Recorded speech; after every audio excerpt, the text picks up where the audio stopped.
Hello everyone, हमारे channel में आपका स्वागत है। कैसे हैं आप लोग? आई होप अच्छे होंगे, आपकी तैयारी अच्छी चल रही होगी। जैसा कि आपको पता है कि अभी यूपी में होमगार्ड की 41,000 वैकेंसीज आई हैं, जिसके फॉर्म भरे जा चुके हैं, जिसकी परीक्षा तिथि भी आ गई है, जो कि 25, 26 और 27 अप्रैल को होनी तय है। तो उसी को ध्यान में रख के हम एक श्रृंखला शुरू करने जा रहे हैं, जिसमें हम रोज 50 क्वेश्चन की प्रैक्टिस कराएंगे। ठीक है। अब हम सबसे पहले होमगार्ड का सिलेबस क्या है वो देख लेते हैं। जैसा कि आपको पता है कि सबसे पहला जो हमारा टॉपिक है वो है जीके, है ना। जीके में क्या क्या आ जाएगा? हमारा नॉर्मल जीके है। इसके अलावा सामान्य विज्ञान, history, polity, geography, economics, agriculture, census, UP special, है ना। ये सारे टॉपिक्स हैं। इसके अलावा एनवायरमेंट भी आपके एग्जाम में पूछा जाएगा। इंटरनेशनल रिलेशन, भारत का अन्य देशों के साथ अंतरराष्ट्रीय संबंध, इस पे भी प्रश्न पूछे जाएंगे। इसके अलावा आंतरिक सुरक्षा के टॉपिक, मानवाधिकार के टॉपिक, महिला सशक्तिकरण के टॉपिक, ये सब भी आपके सिलेबस में इंक्लूड हैं, जिनको ध्यान में रख के ही हम अपने 50 प्रश्न रोज बना रहे हैं, जो आपके सामने रोज लाए जाएंगे, ताकि आप अपनी प्रैक्टिस बेहतर कर सकें और अपना चयन सुनिश्चित कर सकें। और हमने एकदम सिलेबस को ध्यान में रख के ही ये क्लासेस तैयार करी हैं, ताकि आपका कोई भी टॉपिक मिस ना हो। और सिलेबस का डिस्कशन रोज आपसे किया जाएगा, ताकि आपको ये ध्यान रहे कि आपको तैयारी अपनी किस दिशा में करनी है, आप भटके ना और बिल्कुल सिलेबस के एक्यूरेट ही आप अपनी तैयारी कर सकें, है ना। तो चलिए हम आज का सबसे पहला क्वेश्चन डिस्कस करते हैं। अंतरराष्ट्रीय योग दिवस कब मनाया जाता है? ये मनाया जाता है 21 जून को। ठीक है, अंतरराष्ट्रीय योग दिवस कब मनाया जाता है? 21 जून को। और संयुक्त राष्ट्र ने 2014 में भारत के प्रस्ताव पर इसको मान्यता दे दी थी। और 21 जून उत्तरी गोलार्ध का सबसे लंबा दिन होता है। बाकी आपको पता ही है कि जैसा कि अभी मकर संक्रांति हुई थी, जिसको उत्तर भारत में खिचड़ी के नाम से भी जाना जाता है, उस दिन सूर्य उत्तरायण हो जाता है ना। तो ये भी ध्यान रखिएगा। बाकी 21 जून उत्तरी गोलार्ध का सबसे लंबा दिन होता है। और ये जो योग दिवस मनाया जाता है, इसका उद्देश्य ये है कि योग के लाभों के प्रति वैश्विक जागरूकता को बढ़ाया जा सके और फैलाया जा सके, ताकि लोग अपने स्वास्थ्य के प्रति सचेत रहें और स्वस्थ रहें और खुश रहें। आगे बढ़ते हैं। मौलिक अधिकार संविधान के किस भाग में है? भाग 2, भाग 3, भाग 4 या भाग 5? मौलिक अधिकार भाग 3 में है। भाग 2 में क्या है? नागरिकता है। ठीक है। भाग 3 में क्या है? मौलिक अधिकार है। भाग 4 में क्या है? डीपीएसपी है। और भाग 5 में क्या है? यूनियन गवर्नमेंट के बारे में बात की गई है। ठीक है, आगे बढ़ते हैं। ये देखिए, संविधान के भाग 3 अनुच्छेद 12 से 35 में मौलिक अधिकारों का वर्णन किया गया है। इसको क्या कहते हैं? इसको भारत का मैग्ना कार्टा भी कहा जाता है। मूल संविधान में 7 अधिकार थे, ठीक, और लेकिन वर्तमान में 6 ही मौलिक अधिकार हैं। आगे बढ़ते हैं नेक्स्ट क्वेश्चन पे। इसरो के वर्तमान अध्यक्ष कौन है? के सिवान, एस सोमनाथ, जी सतीश रेड्डी या डॉक्टर वी नारायणन? तो वर्तमान में इसरो के अध्यक्ष डॉक्टर वी नारायणन है। इससे पहले कौन थे? सोमनाथ थे। ठीक है। और चलिए आगे बढ़ते हैं। यूपी में पीतल नगरी किसको कहा जाता है? अलीगढ़, मुरादाबाद, कानपुर या मेरठ को? यूपी में पीतल नगरी कहते हैं मुरादाबाद को। मुरादाबाद अपने शानदार पीतल के हस्तशिल्प और बर्तनों के लिए विश्व प्रसिद्ध है। यहाँ से भारी मात्रा में पीतल के उत्पाद विदेशों में क्या किए जाते हैं? निर्यात किए जाते हैं, इसलिए बहुत महत्वपूर्ण है। और मुरादाबाद की स्थापना 1600 ईस्वी में मुगल राजकुमार मुराद बख्श ने की थी, है ना। ये इंपॉर्टेंट फैक्ट है, इसको याद रखिएगा। आगे बढ़ते हैं। उत्तर प्रदेश का राजकीय पुष्प कौन सा है? गुलाब, कमल, पलाश या गेंदा? उत्तर प्रदेश का राजकीय पुष्प है पलाश। पलाश को और क्या कहते हैं? टेसू कहते हैं, या ढाक के नाम से भी इसको जाना जाता है। और इस फूल का प्रयोग लाल रंग बनाने में और औषधियों के निर्माण में भी किया जाता है। और उत्तर प्रदेश सरकार ने 2011 में इसको राजकीय पुष्प घोषित किया था। आगे बढ़ते हैं। यूपी में नरोरा परमाणु केंद्र कहाँ है? सहारनपुर, बुलंदशहर, अलीगढ़ या आगरा? इसका उत्तर होगा बुलंदशहर में। ठीक है। ये देखिए, नरोरा परमाणु ऊर्जा स्टेशन उत्तर प्रदेश के बुलंदशहर जिले में है। यह उत्तरी भारत के प्रमुख परमाणु ऊर्जा केंद्रों में से एक है। यह गंगा नदी के किनारे स्थापित और अत्यधिक सुरक्षित क्षेत्र माना जाता है। इसके अलावा और राज्यों में भी जो परमाणु केंद्र है, उनसे भी प्रश्न बनते हैं, जैसे कैगा कहाँ है, रावतपुर कहाँ है ना। इसी तरीके के आपको बाकी भी आगे के टेस्ट में देखने को मिलेंगे। आगे बढ़ते हैं। राज्यसभा का पदेन सभापति कौन होता है? राष्ट्रपति, उपराष्ट्रपति, प्रधानमंत्री या लोकसभा अध्यक्ष? तो राज्यसभा का पदेन सभापति उपराष्ट्रपति होता है। देखिए, अनुच्छेद 64 के अनुसार भारत का उपराष्ट्रपति राज्यसभा का पदेन सभापति होता है। आप आर्टिकल भी याद करते चलेगा, क्योंकि कभी कभी आपसे डायरेक्ट आर्टिकल भी पूछ लिया जाएगा कि संविधान के किस अनुच्छेद में उपराष्ट्रपति को राज्यसभा के पदेन सभापति होने का या पदेन सभापति होने का प्रावधान किया है। आपको ऑप्शन दे देगा 63, 64, 65, 66, है ना। तो उत्तर क्या होगा? अनुच्छेद 64। सभापति के रूप में इनका कार्यकाल कब तक का होता है? 5 वर्ष का होता है, और वे राज्यसभा के सदस्य नहीं होते। ये बहुत इंपॉर्टेंट फैक्ट है, वो राज्यसभा के सदस्य नहीं होते हैं, लेकिन सदस्य की कार्यवाही का संचालन करते हैं। आगे बढ़ते हैं। यूपी की पहली महिला मुख्यमंत्री कौन थी? सरोजिनी नायडू, सुचिता कृपलानी, मायावती या राजकुमारी अमृत कौर? सुचिता कृपलानी, ठीक है। इनके बारे में देखते हैं। ये 1963 से 1967 तक उत्तर प्रदेश की मुख्यमंत्री रही हैं। वे किसी भी राज्य की मुख्यमंत्री बनने वाली पहली महिला थी, ठीक है, ये ध्यान रखिएगा आप। और वे स्वतंत्रता सेनानी और संविधान सभा की सदस्य भी थी। आगे बढ़ते हैं। मनुष्य के शरीर का तापमान कितना होता है? 98.4 डिग्री फ़ारेनहाइट, 37 डिग्री सेल्सियस, दोनों या इनमें से कोई नहीं? तो मनुष्य के शरीर का तापमान दोनों ही होता है। अगर फ़ारेनहाइट में देखेंगे तो 98.4 से 98.6 हम के रेंज में, और सेल्सियस में 37 डिग्री सेल्सियस, है ना। तो ये दोनों ही सही है। देखिए, सेल्सियस स्केल पर मनुष्य का तापमान लगभग 37 डिग्री सेल्सियस होता है। फ़ारेनहाइट में ये 98.4 या 98.6 डिग्री होता है। और हाइपोथैलेमस ग्रंथि जो होती है वो शरीर के तापमान को नियंत्रित करने का कार्य करती है। आगे बढ़ते हैं। नीति आयोग का अध्यक्ष कौन होता है? राष्ट्रपति, प्रधानमंत्री, वित्त मंत्री या आरबीआई गवर्नर? तो नीति आयोग के अध्यक्ष कौन होते हैं? प्रधानमंत्री होते हैं। और नीति आयोग कब बना? नीति आयोग ने कब से काम करना शुरू किया था? तो 1 जनवरी 2015 से नीति आयोग योजना आयोग के स्थान पर आया था। ये सरकार का एक थिंक टैंक होता है ना। और प्रधानमंत्री इसके पदेन अध्यक्ष होते हैं। ये देखिए, 1 जनवरी 2015 को योजना आयोग के स्थान पर आया था, और इसके एक्स ऑफिशियो चेयरमैन होते हैं, और भारत सरकार का प्रमुख थिंक टैंक है। आगे बढ़ते हैं। विद्युत धारा का मात्रक क्या होता है? वोल्ट, एम्पियर, ओम या वॉट? इसका उत्तर होगा एम्पियर, ठीक है। विद्युत धारा का मात्रक एम्पियर होता है। विद्युत धारा के प्रवाह की दर को एम्पियर में मापा जाता है। वोल्ट विभवांतर का, और ओम प्रतिरोध का मात्रक होता है। आप बाकी ऑप्शंस का भी ध्यान रखेंगे। इसको मापने के लिए एमीटर नामक उपकरण का प्रयोग किया जाता है। प्रकाश वर्ष किसका मात्रक है? दूरी का, समय का, प्रकाश की तीव्रता का या द्रव्यमान का? तो प्रकाश वर्ष मात्रक है दूरी का। प्रकाश वर्ष वह दूरी है जो प्रकाश 1 वर्ष में निर्वात में तय करता है, या अत्यंत लंबी खगोलीय दूरियों को मापने की इकाई है। एक प्रकाश वर्ष लगभग 9.46 ट्रिलियन किलोमीटर के बराबर होता है ना। ये यूनिट आप याद रखिएगा, 9.46 ट्रिलियन किलोमीटर। आगे बढ़ते हैं। विजयनगर साम्राज्य की स्थापना किसने की थी? हरिहर और बुक्का, कृष्णदेव राय, देव राय या सदाशिव राय? विजयनगर साम्राज्य की स्थापना करी थी हरिहर और बुक्का ने, ठीक है। देखिए, इसकी स्थापना कब की गई थी? 1336 में संगम वंश के 2 भाइयों द्वारा की थी, हरिहर और बुक्का ने। इसकी राजधानी क्या थी? हम्पी, जो कि कहाँ पे स्थित है? कर्नाटक में। और ये मध्यकालीन भारत का एक शक्तिशाली हिंदू साम्राज्य था। आगे बढ़ते हैं। राज्य के नीति निदेशक तत्व कहाँ से लिए गए हैं? ब्रिटेन से, रूस से, आयरलैंड से या जर्मनी से? तो राज्य के नीति निदेशक तत्व लिए गए हैं आयरलैंड से, ठीक है। ये संविधान के कौन से भाग में है? भाग 4 में। आगे बढ़ते हैं। अनुच्छेद 36 से 51 में, भाग 4 के अनुच्छेद 36 से 51 में है, ठीक है। और इनका उद्देश्य क्या है? ये राज्य को कल्याणकारी बनाने के लिए मार्गदर्शक सिद्धांत है। सार्क का मुख्यालय कहाँ है? काठमांडू, नई दिल्ली, ढाका या कोलंबो? इसका मुख्यालय है काठमांडू, ठीक है। इसकी स्थापना हुई थी 1985 में दक्षिण एशियाई देशों के सहयोग के लिए, और इनका सचिवालय नेपाल की राजधानी काठमांडू में है। और वर्तमान में इसके सदस्य कितने हैं? 8 हैं, ठीक है, ये ध्यान रखिएगा। आगे बढ़ते हैं। हड़प्पा सभ्यता की खोज किस वर्ष हुई थी? 1921, 1922, 1935 या 1942? हड़प्पा सभ्यता की खोज हुई थी 1921 में। किसने करी थी? दयाराम साहनी ने, ठीक, जो कि कौन थे? भारतीय पुरातत्व विभाग के नेतृत्व में इन्होंने इसकी खोज की थी। और हड़प्पा कौन सी नदी के किनारे था? रावी नदी के तट पर। और ये यहाँ पर सिंधु सभ्यता का ये पहला खोजा गया स्थल था।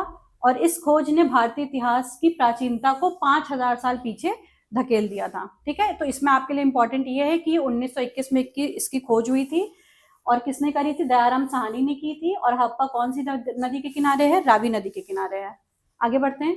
क्षेत्रफल की दृष्टि से भारत का सबसे बड़ा राज्य कौन सा है? उत्तर प्रदेश, महाराष्ट्र, मध्य प्रदेश या राजस्थान? तो क्षेत्रफल की दृष्टि से भारत का सबसे बड़ा राज्य राजस्थान है। राजस्थान भारत के कुल भौगोलिक क्षेत्रफल का 10.4% हिस्सा कवर करता है। ठीक, और 2000 में मध्य प्रदेश के विभाजन के बाद राजस्थान शीर्ष पर आ गया। और इससे पहले कौन था? मध्य प्रदेश था राजस्थान से पहले, लेकिन जब मध्य प्रदेश का विभाजन उससे और राज्य अलग निकले तो फिर राजस्थान पहले स्थान पर आ गया। और थार मरुस्थल का अधिकांश भाग राजस्थान में है। आगे बढ़ते हैं। मानव शरीर की सबसे बड़ी ग्रंथि कौन सी है? थायराइड, पीयूष, यकृत या अग्नाशय? मानव शरीर की सबसे बड़ी ग्रंथि यकृत है। ये सबसे भारी भी है और सबसे बड़ा आंतरिक अंग भी है। ये क्या स्त्रावित करता है? ये बाइल जूस या पित्तरस स्त्रावित करता है, जो कि वसा के पाचन में मदद करता है या डिटॉक्सिफिकेशन और मेटाबॉलिज्म के लिए महत्वपूर्ण है। ठीक है, आगे बढ़ते हैं।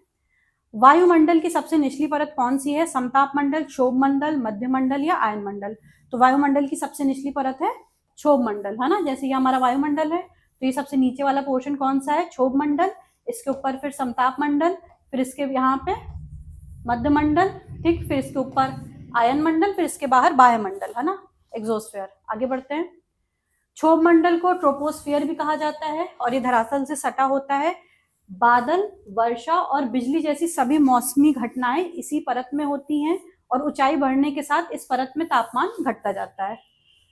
शुष्क बर्फ क्या है? ठोस ऑक्सीजन, जमी हुई बर्फ, ठोस कार्बन डाइऑक्साइड या ठोस नाइट्रोजन? ये होती है ठोस कार्बन डाइऑक्साइड। ठोस कार्बन डाइऑक्साइड होती है शुष्क बर्फ जो बिना द्रव बने सीधे गैस में बदल जाती है। इसका प्रयोग खाद्य पदार्थों को ठंडा रखने में और शिपिंग के लिए किया जाता है। इसका तापमान लगभग -78.5 डिग्री सेल्सियस होता है। आगे बढ़ते हैं। भारत का दक्षिणतम बिंदु कौन सा है? कन्याकुमारी, लेह, इंदिरा पॉइंट या रामेश्वरम? तो भारत का दक्षिणतम बिंदु है इंदिरा पॉइंट। इंदिरा पॉइंट कहाँ पे है? ग्रेट निकोबार द्वीप समूह में है या मुख्य भूमि के कन्याकुमारी से भी अधिक दक्षिण में है। 2004 की सुनामी में इसका कुछ हिस्सा समुद्र में डूब गया था। देखिए, अगर आपसे पूछा जाए कि स्थल पे भारत का दक्षिणतम बिंदु कौन सा है तो वो कन्याकुमारी होगा, लेकिन अगर ओवरऑल अगर पूछा जाएगा तो उसका आंसर इंदिरा पॉइंट होगा। ठीक है, ये फैक्ट आप ध्यान रखिएगा। आगे बढ़ते हैं। किस ग्रह को लाल ग्रह के नाम से भी जाना जाता है? शुक्र, बृहस्पति, मंगल और शनि। तो लाल ग्रह के नाम से जाना जाता है मंगल को। शुक्र को क्या बोला जाता है? इसको पृथ्वी की जुड़वा बहन कहा जाता है या जुड़वा ग्रह कहा जाता है। ठीक है, ये एक्स्ट्रा फैक्ट आप याद रखिएगा।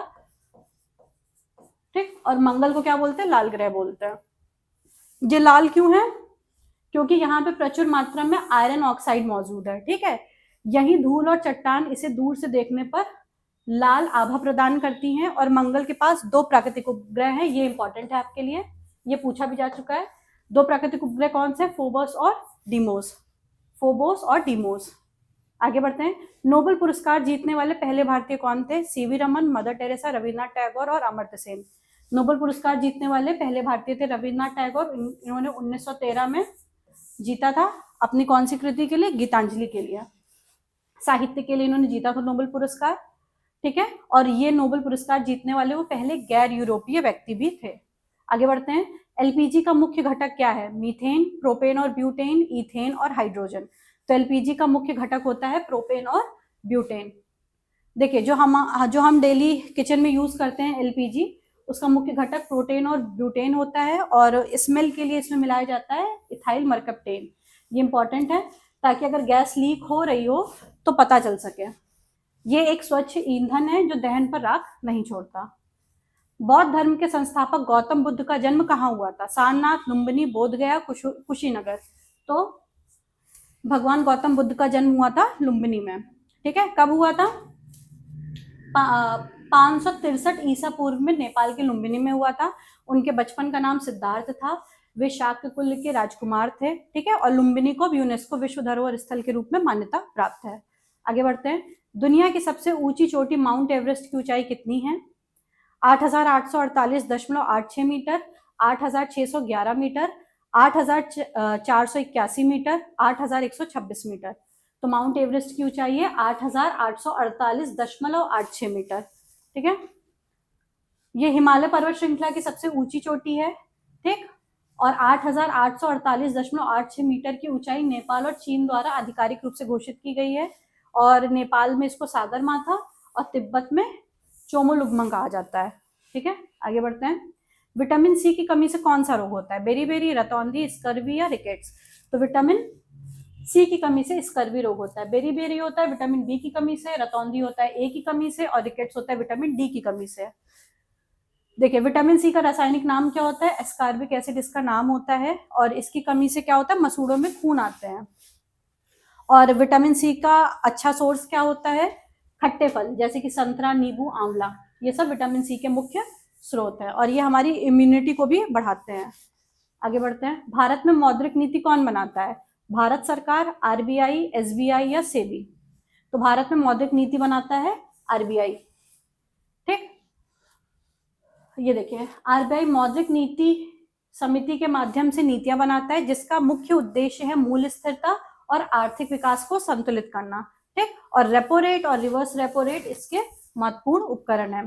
ठीक, और मौद्रिक समिति में मेंबर्स कितने होते हैं? 6 सदस्य होते हैं। हर्षवर्धन की राजधानी कहाँ थी? कन्नौज, प्रयाग, थानेश्वर या पाटलिपुत्र? इसकी राजधानी थी कन्नौज। ठीक है, राजा हर्षवर्धन ने अपनी राजधानी थानेश्वर से बदल के क्या कर दी थी? कन्नौज कर दी थी। ये फैक्ट याद रखेगा। और कन्नौज उस समय उत्तर भारत का प्रमुख राजनीतिक केंद्र बन गया था। चीनी यात्री ह्वेनसांग ने हर्षवर्धन के शासनकाल में कन्नौज की यात्रा की थी। ये इंपॉर्टेंट फैक्ट है, ये पूछा जाता है कि हर्षवर्धन के काल में कौन से चीनी यात्री ने भारत की यात्रा की थी, है ना? तो वो कौन था? ह्वेनसांग। आगे बढ़ते हैं। यूपी का मैनचेस्टर किसको कहा जाता है? कानपुर, वाराणसी, मेरठ या नोएडा को? यूपी का मैनचेस्टर बोलते हैं कानपुर को। या अपने विशाल सूती वस्त्र और चमड़ा उद्योग के लिए प्रसिद्ध है, या गंगा नदी के तट पर स्थित है, और यूपी का एक प्रमुख औद्योगिक केंद्र है ना? यानी कि यूपी का मैनचेस्टर कौन है? कानपुर है। आगे बढ़ते हैं। जलियांवाला बाग हत्याकांड कब हुआ था? 13 अप्रैल 1919, 15 अगस्त 1919, 26 जनवरी 1920 और 10 मई 1857। जलियांवाला बाग कांड हुआ था 13 अप्रैल 1919। उस दिन क्या था? उस दिन बैसाखी थी। ठीक है, और जनरल डायर के आदेश पर निहत्थी भीड़ पर अंधाधुंध गोलियां चलाई गई थी। इस नरसंहार के विरोध में रविन्द्रनाथ टैगोर ने अपनी नाइटहुड की उपाधि को त्याग दिया था। उत्तर प्रदेश का सबसे पुराना विश्वविद्यालय कौन सा है? बीएचयू, एएमयू, इलाहाबाद विश्वविद्यालय या लखनऊ विश्वविद्यालय? उत्तर प्रदेश का सबसे पुराना विश्वविद्यालय है इलाहाबाद विश्वविद्यालय। इसकी स्थापना 1857 में हुई थी। इसको पूर्व का ऑक्सफोर्ड भी कहा जाता है। यह भारत के सबसे प्रतिष्ठित और पुराने आधुनिक विश्वविद्यालयों में से एक है, और 2005 में इसको केंद्रीय विद्यालय का दर्जा प्राप्त हुआ। ये आपके लिए इंपॉर्टेंट है। 2005 में इसे केंद्रीय विश्वविद्यालय का दर्जा प्राप्त हुआ, है ना? सबसे पुराना विश्वविद्यालय कौन सा है? इलाहाबाद विश्वविद्यालय। आगे बढ़ते हैं। भारत की सबसे लंबी नदी कौन सी है? गोदावरी, यमुना, गंगा या ब्रह्मपुत्र? गंगा सबसे पुरानी लंबी है। इसकी लंबाई कितनी है? 2525 किलोमीटर है, या उत्तराखंड के गंगोत्री ग्लेशियर से निकलती है और बंगाल की खाड़ी में गिरती है। गंगा को भारत की सबसे पवित्र नदी और राष्ट्रीय नदी का भी दर्जा प्राप्त है। आगे बढ़ते हैं। भीतरगांव का मंदिर कहाँ स्थित है? झांसी, कानपुर, मथुरा या आगरा? भीतरगांव का मंदिर स्थित है कानपुर में। ठीक, भीतरगांव नामक स्थान पर यह 5वीं शताब्दी में ईंटों का बना एक प्राचीन मंदिर है। यह अपनी अद्वितीय वास्तुकला और टेराकोटा कला के लिए भी प्रसिद्ध है। ठीक है, भीतरगांव का मंदिर कहाँ स्थित है? कानपुर में स्थित है। पिंक सिटी किसे कहा जाता है? उदयपुर, जयपुर, जोधपुर या जैसलमेर को? तो पिंक सिटी बोलते हैं जयपुर को। इसकी स्थापना 1727 में आमेर के राजा सवाई जयसिंह सेकंड ने की थी। 1876 में राजकुमार एल्बर्ट के स्वागत में पूरे शहर को गुलाबी रंग से रंगा गया था। जयपुर किस लिए प्रसिद्ध है? अपने किलों, महलों और अद्वितीय वास्तुकला के लिए। ठीक है, आगे बढ़ते हैं। यूनाइटेड नेशन, संयुक्त राष्ट्र संघ का मुख्यालय कहाँ है? जेनेवा, पेरिस, न्यूयॉर्क या वॉशिंगटन डीसी? यूएन का मुख्यालय है न्यूयॉर्क में। इसकी स्थापना कब हुई थी? 24 अक्टूबर 1945 को। किस लिए करी गई थी? विश्व शांति के लिए। इसका मुख्यालय न्यूयॉर्क शहर के मैनहट्टन क्षेत्र में है। वर्तमान में दुनिया के लगभग सभी स्वतंत्र देश, लगभग 193 सदस्य इसके मेंबर है। आगे बढ़ते हैं। तराइन का प्रथम युद्ध कब लड़ा गया था? 1191, 1192, 1526 या 1556? तो तराइन का प्रथम युद्ध लड़ा गया था 1191 में। ठीक है, यह युद्ध किसके बीच हुआ था? यह युद्ध पृथ्वीराज चौहान और मोहम्मद गोरी के बीच हुआ था। पहले युद्ध में पृथ्वीराज चौहान ने मोहम्मद गोरी को हरा दिया था, और ये युद्ध हरियाणा के तारावड़ी यानी कि तराई नामक स्थान पर लड़ा गया था। आगे बढ़ते हैं। किस धातु को चाकू से काटा जा सकता है? लोहा, तांबा, सोडियम या एल्यूमिनियम को? तो काटा जा सकता है सोडियम को चाकू से आसानी से। ठीक, ये अत्यंत मुलायम और चांदी जैसी होती है सफेद धातु। ये इतनी कोमल होती है कि कोई भी इसको आसानी से चाकू से काट सकता है। अत्यधिक क्रियाशील होने के कारण इसको मिट्टी के तेल में डिबो के रखा जाता है ना। आगे बढ़ते हैं। लोकसभा का कार्यकाल कितने वर्ष का होता है? 4 वर्ष, 5 वर्ष, 6 वर्ष या 2 वर्ष? तो लोकसभा का कार्यकाल होता है 5 वर्ष का। लोकसभा के सदस्यों का चुनाव जनता द्वारा 5 साल के लिए किया जाता है। बहुमत खोने की स्थिति में इसको 5 साल से पहले भी भंग किया जा सकता है। और इसे भारतीय संसद का क्या बोलते हैं? निम्न सदन या लोअर हाउस भी कहा जाता है। ठीक है, आगे बढ़ते हैं। सौरमंडल का सबसे बड़ा ग्रह कौन सा है? शनि, पृथ्वी, बृहस्पति या नेपच्यून? यह है बृहस्पति। ठीक, बृहस्पति सौरमंडल का आकार में सबसे विशाल ग्रह है। ठीक, इसके कितने ज्ञात चंद्रमा है? 79 से अधिक हैं। ठीक, जिसमें सबसे बड़ा कौन सा है? गैनीमीड। ये आपके लिए इंपॉर्टेंट है, ये पूछा भी जा चुका है। गैनीमीड सबसे बड़ा है और यह एक गैस दानव है जिसमें कठोर सतह का अभाव है। ठीक, ये गैस जायंट है। आगे बढ़ते हैं। जापान की मुद्रा का क्या नाम है? येन, डॉलर, युआन या टका? ठीक, तो जापान की मुद्रा क्या है? येन है और ये सबसे विश्व की प्रमुख आरक्षित मुद्राओं में से एक है। ठीक है, इसे बैंक ऑफ जापान द्वारा जारी किया जाता है। और चीन की मुद्रा को क्या कहते हैं? युआन। और भारत की मुद्रा को रुपया। आगे बढ़ते हैं। संसद के संयुक्त अधिवेशन की अध्यक्षता कौन करते हैं? राष्ट्रपति, उपराष्ट्रपति, लोकसभा अध्यक्ष या प्रधानमंत्री? तो संसद के संयुक्त अधिवेशन की अध्यक्षता करते हैं लोकसभा अध्यक्ष। ये प्रावधान आर्टिकल 108 में किया गया है, अनुच्छेद 108 में। ठीक है, आगे बढ़ते हैं। ये देखिए, अनुच्छेद 108 के तहत राष्ट्रपति संयुक्त अधिवेशन बुलाते हैं लेकिन अध्यक्षता लोकसभा अध्यक्ष ही करता है। ठीक, और सदन की कार्यवाही का संचालन लोकसभा अध्यक्ष के द्वारा किया जाता है। अगर लोकसभा अध्यक्ष उपस्थित नहीं है तो उनकी अनुपस्थिति में उपाध्यक्ष या राज्यसभा के उपसभापति लोग उसका संयुक्त बैठक की अध्यक्षता करते हैं। अकबरनामा के लेखक कौन है? बीरबल, फैजी, अबुल फजल या टोडरमल? तो अकबरनामा के लेखक है अबू फजल। ये अकबर के 9 रत्नों में से एक प्रमुख विद्वान थे। अकबरनामा मुगल सम्राट के शासनकाल का एक आधिकारिक इतिहास है। ठीक, इसका तीसरा और सबसे प्रसिद्ध भाग क्या था? आईने अकबरी। ये डायरेक्ट भी पूछा जाता है आपसे, है ना। तो अकबरनामा के लेखक कौन है? अबुल फजल। आगे बढ़ते हैं। गांधी इरविन समझौता कब हुआ था? 1930, 1931, 1932 या 1942? तो गांधी इरविन समझौता 1931 में हुआ था, 5 मार्च 1931 को, महात्मा गांधी और वायसरॉय लॉर्ड इरविन के बीच।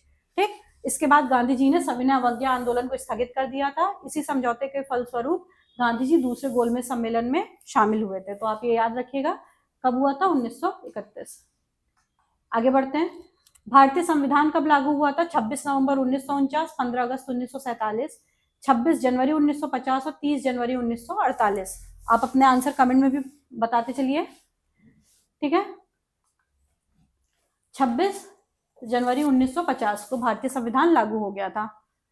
ठीक, और तैयार कब हो गया था बन के? 26 नवंबर 1949 को। लेकिन इसे 26 जनवरी 1950 को पूर्ण रूप से लागू किया गया। इसी दिन की याद में भारत में हर साल गणतंत्र दिवस भी मनाया जाता है।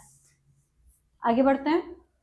कंप्यूटर का जनक किसको कहा जाता है? Charles Babbage, Bill Gates, Alan Turing या स्टीव जॉब्स को? तो कंप्यूटर के जनक किसको बोलते हैं? चार्ल्स बेबेज को। चार्ल्स बेबेज ने 19वीं सदी में एनालिटिकल इंजन को डिजाइन किया था। उनके इस विचार ने ही आधुनिक कंप्यूटर की नींव रखी। वे एक प्रसिद्ध ब्रिटिश गणितज्ञ और आविष्कारक भी थे। आगे बढ़ते हैं। ब्लैक फॉरेस्ट पर्वत कहाँ स्थित है? फ्रांस, जर्मनी, रूस या यूक्रेन? तो ब्लैक फॉरेस्ट पर्वत स्थित है जर्मनी में। ठीक, ये दक्षिण पश्चिम जर्मनी में स्थित एक घने जंगलों वाला पर्वत क्षेत्र है। यूरोप की प्रसिद्ध नदी डेन्यूब जो है उसका उद्गम इसी पर्वत से होता है और इसे अपनी घनी सदाबहार हरियाली के कारण ब्लैक फॉरेस्ट कहा जाता है। आगे बढ़ते हैं। भारत का सबसे लंबा बांध कौन सा है? भाखड़ा नांगल, हीराकुंड, टेहरी या नागार्जुन सागर? तो भारत का सबसे लंबा बांध है हीराकुंड। कहाँ पे है ये? उड़ीसा में है, महानदी रिवर पर बना है। आप इसमें राज्य भी याद रखेंगे और कौन सी नदी पे बना है ये भी ध्यान रखेंगे। ठीक है, तो हीराकुंड निर्मित है महानदी पर और इसकी कुल लंबाई कितनी है? 25.8 किलोमीटर, जो इसे दुनिया के सबसे लंबे बांधों में शामिल करती है। और ये बांध सिंचाई, पनबिजली और बाढ़ नियंत्रण के उद्देश्य से बनाया गया है। आगे बढ़ते हैं। अटॉर्नी जनरल की नियुक्ति कौन करता है? प्रधानमंत्री, राष्ट्रपति, सुप्रीम कोर्ट या संसद? ठीक है, अटॉर्नी जनरल की नियुक्ति करते हैं राष्ट्रपति। कौन से अनुच्छेद में है? अनुच्छेद 76 के अनुसार भारत के राष्ट्रपति महान्यायवादी की नियुक्ति करते हैं। और ये होते कौन है? ये भारत सरकार के मुख्य कानूनी सलाहकार होते हैं और सर्वोच्च वकील होते हैं, और ये राष्ट्रपति के प्रसाद पर्यंत पद पर बने रहते हैं। ठीक। संविधान सभा के स्थायी अध्यक्ष कौन है? स्थायी अध्यक्ष कौन थे? बी आर अम्बेडकर, राजेंद्र प्रसाद, सच्चिदानंद सिन्हा और जवाहरलाल नेहरू। तो संविधान सभा के स्थायी अध्यक्ष बने थे राजेंद्र प्रसाद, और अस्थायी कौन थे? अस्थायी थे सच्चिदानंद सिन्हा। ठीक है, ये देखिए, डॉक्टर सच्चिदानंद सिन्हा को पहले अस्थायी अध्यक्ष के रूप में चुना गया, फिर बाद में 11 दिसंबर 1946 को डॉक्टर राजेंद्र प्रसाद को स्थायी अध्यक्ष निर्वाचित कर दिया गया। वे बाद में स्वतंत्र भारत के पहले राष्ट्रपति भी बने। तो आज की हमारी श्रृंखला में बस इतने ही क्वेश्चन, हम रोज 50 क्वेश्चन आपको लेके आएंगे और उसकी प्रैक्टिस कराएंगे। ठीक है, आज के लिए इतना ही। Thank you very much.